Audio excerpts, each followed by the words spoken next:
इंतशार से निकलने का वाहिद हल इंतखाबात हैं।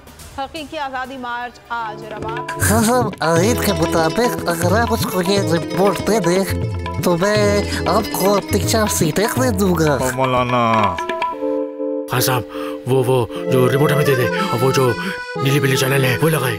जाओ शबाज। हम ऐसा टीवी देखते ही नहीं जिसका रिमोट हमारे हाथ में ना हो।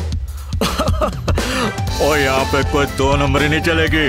और हम कोई गुलाम है जो आप रिमोट मांगे हम दे दें? Absolutely not. यहाँ पे सिर्फ पाकिस्तान का नंबर 1 चैनल चलेगा, बोल, जो हकीकी सहाफत की जंग लड़ रहा है।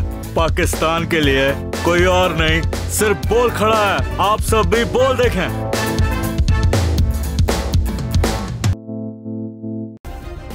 सब्सक्राइब करें और बेल दबाएं ताकि कोई खबर रह न जाए।